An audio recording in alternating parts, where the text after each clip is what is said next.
और शामली के हमारे जितने भी यहाँ पर बड़े बुजुर्ग और मेरे पापा के साथी और मेरे भाई, सभी को मेरा नमस्कार, अस्सलाम वालेकुम। आज थोड़ा गला खराब है, पहले माफी चाहती हूँ। मुझसे पहले जो हमारे पूर्व में सभी वरिष्ठ लोग पार्टी के और हमारे जिले के नेतागण जो आपको बातें बता रहे हैं, तो हालात साफ है, आपको देश के हालातों का सही जायजा है। और मैं इस पे बस यही कहना चाहती हूँ कि सूरज के खुदाओं की ये कोर निगाही है, सूरज के खुदाओं की ये कोर निगाही है। महलों में उजाला है, कुटियों में सिहाई है, महसूस ये होता है ये दौरे तबाही है, शीशे की अदालत है और पत्थर की गवाही है।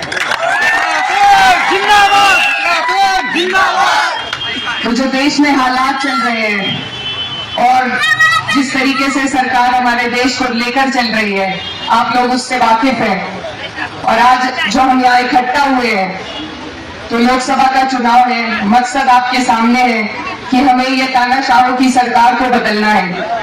ये सरकार 10 साल से हमारे ऊपर है, हमारे ऊपर काबिज है, न किसी की सुनवाई हुई है, न किसी के लिए कोई काम हुआ है, न कोई योजना बनाई गई है। तो जो व्यवस्था इतनी बिगड़ जाती है, उसमें सुधार लाने के लिए बदलाव लाना जरूरी है। और बदलाव का आपके हमारे पास सिर्फ एक ही माध्यम है, हमारा वोट है। हम सिर्फ अपने वोट से बदला ले सकते हैं।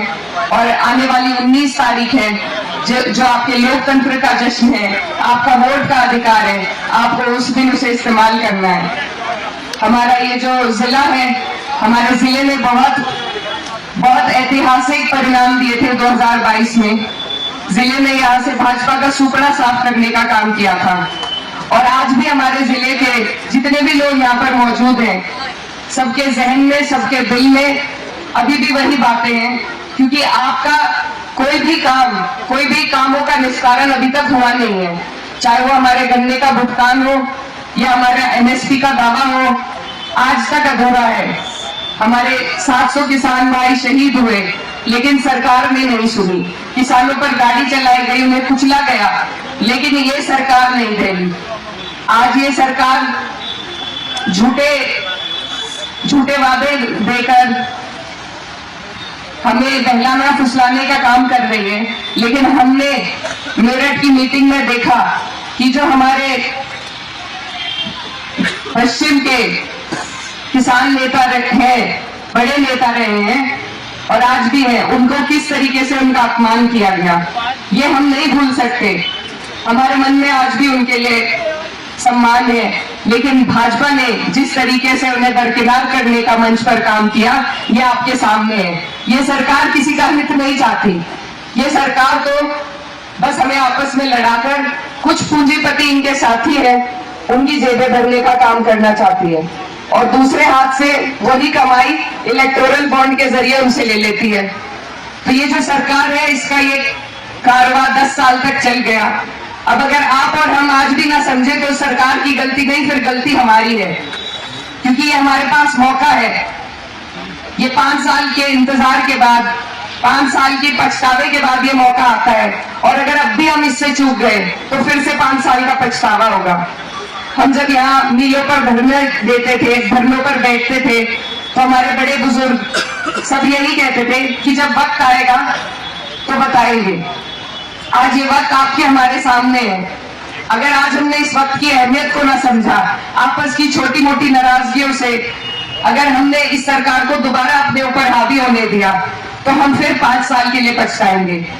तो मेरे सभी बड़े बुजुर्ग, ये हमारे मुस्तकबिल का सवाल है, हमारे आने वाले कल का सवाल है। अगर आज हमने इसमें सुधार नहीं किया तो कल को पछतावा होगा। यहाँ से हमारे जो माननीय सांसद जी हैं, उनका कार्यकाल भी आपके समक्ष है। वो डबल इंजन की सरकार के सांसद थे। इतनी ताकत अगर कभी मेरे वालिद साहब को मिली होती तो वो पता नहीं क्या से क्या करते, आप लोग जानते हैं। लेकिन एक सांसद होना अपने आप में कम बात नहीं है। और डबल इंजन की सरकार का सांसद, वो अपने क्षेत्र के लिए, अपने लोगों के लिए बहुत कुछ कर सकता है। लेकिन कर तभी सकते हैं जब इच्छा हो, और इच्छा है ही नहीं, इच्छा दिखाई ही नहीं दी। आप लोग सभी इस बात को जानते हैं कि एक जनप्रतिनिधि का सबसे पहला कर्तव्य अपने लोगों के बीच में आना जाना, उनके सुख दुख में शामिल होना, उनकी समस्याओं को समझना, उसका निस्तारण कराना या उसे बुलंदी से पार्लियामेंट में उठाने का होता है। हमारे यहाँ हम खुद शामिल हुए, कई धरने हमने दिए, लेकिन एक भी धरने की आवाज संसद में हमने उठती नहीं देखी। तो ये हमारे लोगों के साथ ये छल ही है एक तरीके से। आज आप अपनी आवाज को बुलंद कर सकते हैं, आपके पास मौका है। तो मैं बस यही कहना चाहती हूँ कि आप लोग इस मौके की नजाकत को समझे। ये बहुत अहम है, हम हर कहीं जाकर नहीं लड़ सकते। और जिस तरीके से भाजपा वाले वोट मांगते हैं सिर्फ प्रधानमंत्री जी के चेहरे पर, लेकिन हमारे काम तो यहाँ प्रधानमंत्री करने नहीं आएंगे, न मुख्यमंत्री करने आएंगे। काम तो आपका लोकल जनप्रतिनिधि करेगा। और जब आपका लोकल नेता आपके काम ना आए तो ना आपको सरकारों का लाभ मिलेगा, चाहे डबल या ट्रिपल इंजन हो जाए, आपको किसी का लाभ नहीं मिलेगा जब आपका यहाँ का नेता आपको लाभ नहीं दिला पाएगा। तो इस बात को हमें समझने की जरूरत है। कई लोग बहलाने फुसलाने की कोशिश करते हैं कि भाई सरकार को वोट दे दो। आपके पास भी आएंगे बहुत लोग कि सत्ता में रहो, सत्ता को वोट दो, तभी तो कुछ फायदा मिलेगा। लेकिन मैं आपसे सबसे पूछना चाहती हूँ, अब तक भी सत्ता में यहाँ पर भाजपा वाले रहे, 10 साल रहे, आपको कुछ फायदा मिला? कोई आपके काम आया? तो इसमें सोचने की यही बात है कि सत्ता को वोट देकर फायदा तब है जब आपकी अगुवाई करने वाला आदमी मजबूत हो। तो ये उसी का चुनाव है। हम हर सीट पर जाकर नहीं लड़ सकते, हम सिर्फ अपनी सीट पर लड़ सकते हैं, अपनी सीट पर मजबूती ले सकते हैं। तो हमें अपनी कैराना सीट को ही मजबूत करने का काम करना है। और ये सीट आप लोग बड़े हैं, आपके सहारे से ही ये मजबूती मिल पाएगी। ये शामली शहर है, मेरे वालिद साहब यहाँ से विधायक भी रहे, सांसद भी रहे, और यहाँ बहुत से चेहरे मैं देख रही हूँ जो मेरे वालिद साहब के साथ ही रहे हैं। आज उनकी कमी महसूस हो रही है, लेकिन आप लोग भी मेरे वालिद समान हैं। और मेरे पिताजी का इतना लगाव था शामली शहर से कि वो ईद की नमाज उन्होंने कभी कैराना नहीं पढ़ी, वो हमेशा शामली आकर अपनों के बीच में ईद की नमाज पढ़ते थे। तो ये जो प्यार और लगाव आपका और हमारा है, इसको मेरे माध्यम से मैं चाहती हूँ आप लोग इसको बरकरार रखें, इसको हम आगे बढ़ाकर ले चलें। और इसीलिए आपके बीच में आपकी जिम्मेदारी बड़ी है, आप मेरे बड़े बुजुर्ग हैं। और आज मैं आप लोगों से, ये परिवार की सभा है, मैं वोट की अपील नहीं करने आई, मैं आप लोगों से आपको आपकी जिम्मेदारी सौंपने आई हूँ, क्योंकि ये चुनाव अब आपके सपुर्द है, ये आपकी जिम्मेदारी में है। आप मेरे बड़े हैं, आप लोग इस चुनाव की जिम्मेदारी को संभालेंगे तभी ये चुनाव हम जीत पाएंगे। क्योंकि चुनाव एलम से लेकर टोडरपुर मील तक है, इसमें सभी के सहयोग की, सभी के साथ की जरूरत है। और आज जैसा हम बैठे हुए थे, देख रहे थे कि कुछ तो रोजे का असर था, शायद कुछ मौसम ऐसा है तो जोश थोड़ा कम था। लेकिन मेरी आपसे दरख्वास्त है कि 19 तारीख को ये जोश में कमी ना हो, जोश को आप डबल करके दिखाइएगा। जो प्यार और मान सम्मान है आपका, ये जो प्यार और मान सम्मान है आपका, इसी को हमें जरूरत है वोटों में तब्दील करने की। हमारा चुनाव मजबूत है, हम किसी एक वर्ग या समाज या जाति के लिए चुनाव नहीं लड़ रहे, बल्कि 36 बिरादरी जो यहाँ पर मौजूद है और जो प्रताड़ित है इस सरकार से। कोई ऐसा वर्ग नहीं है जो प्रताड़ित ना हो, चाहे किसान वर्ग हो, हमारे मजदूर भाई हो, हमारी माताएं बहनें हो, और जो पुरानी पेंशन है वो उसकी बहाली की मांग है। तो कोई भी ऐसा आदमी नहीं है जो इस सरकार से कुछ गुहार लगा रहा हो और सरकार ने उसकी मंजूरी की हो। तो ये सभी लोग 36 बिरादरी, यहाँ पर किरणपाल कश्यप जी हमारे बीच में थे, उनका समाज आज हमारे साथ खड़ा है, क्योंकि भाजपा ने सिर्फ उनसे वोट लेने का काम किया, न कभी कुछ दिया, न सम्मान दिया, सिर्फ वोट लेते चले गए। और मेरा मानना है अगर कश्यप समाज बहिष्कार कर दे भाजपा का, तो भाजपा की एक भी सीट कहीं से नहीं निकल सकती। इसी की तरह हमारा सैनी समाज, जिनके साथ इन्हीं के जनप्रतिनिधि दुर्व्यवहार कर रहे हैं, हमारा ठाकुर समाज है, जाट समाज है, पाल समाज है, कोरी समाज है, दलित समाज है, सभी लोग परेशान नजर आ रहे हैं और इस बार एकजुट हो रहे हैं, क्योंकि काट की हांडी बार बार नहीं चढ़ती। बंटवारे की बातें हो चुकी, खत्म हो चुकी। हमारे यहाँ ना कभी कोई भेदभाव था, ना आज है।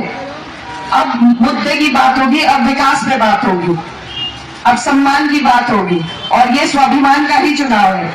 अगर आप लोग सब अपनी स्वाभिमान की लड़ाई लड़ना चाहते हो तो आप लोगों को इंडिया गठबंधन के साथ मजबूती से खड़ा होना पड़ेगा।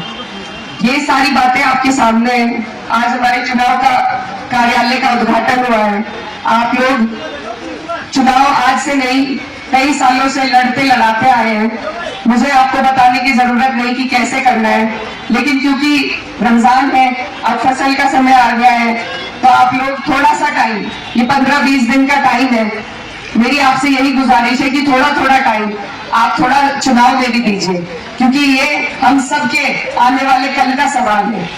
अगर आप लोग अपने अपने वार्ड की, अपनी गली की, अपने मोहल्ले की, अपने गांव की जिम्मेदारी लें और ध्यान दें सबसे ज्यादा वोट परसेंटेज पे। हमारा चुनाव सत्ता के पक्ष से चुनाव है, वो हर हथकंडे आजमाएंगे, वो सारी कोशिशें करेंगे जैसे आज तक करते आए हैं, लेकिन आपको और हमें घबराना नहीं है। हमें हिम्मत से काम लेना है और अपनी मजबूती रखनी है, बूथ की मजबूती रखनी है, बूथ की और वोट की मजबूती रखनी है। हमारे जितने भी साथी यहाँ पर खड़े हैं, आप लोग अगर पर्चियां पहले निकलवा लें, पहले से अपने बूथ देख लें, कस्बों के लिए खासकर, क्योंकि बूथ अक्सर बदल दिए जाते हैं, तो अगर बूथों की पहले ही देखरेख हो जाए कि किसका वोट किस बूथ पर है, पर्चियां निकल जाए सबकी। ऑनलाइन अभी भी वोट बन रहे हैं, बीएलओ तो नहीं बनाएंगे अब, लेकिन ऑनलाइन आप बनवा सकते हैं। तो ये सारी जो चीजें हैं ये अहम है, इन पर हमें ध्यान देने की जरूरत है। हमें जरूरत है वोट परसेंटेज बढ़ाने की, तो आप लोग ज्यादा से ज्यादा कोशिश कीजिए, जो आपके साथी हैं, आस पड़ोस के लोग हैं, उन्हें एकजुट कर कोशिश कीजिए कि ज्यादा से ज्यादा उस दिन वोट निकल सके, वोट डल सके। और एक और तरीका है वोट को बढ़ाने का, ईद का वक्त है, त्योहार है हमारा, सभी लोग जितने भी हमारे यहाँ के लोग बाहर काम करने गए हैं, मुझे उम्मीद है कि ईद पर घर आएंगे, तो मेरी आप सबसे गुजारिश है कि उन लोगों को आप कम से कम एक हफ्ता और रोकने का काम करें। एक त्योहार वो ईद का मनाए और एक हमारे लोकतंत्र का त्योहार मनाकर ही जाए, अपना वोट डालकर ही जाए। नमाज का वक्त हो गया है, तो यही अपनी बात खत्म करती हूँ। आप सबसे दुआओं की दरखास्त है। बहुत बहुत शुक्रिया।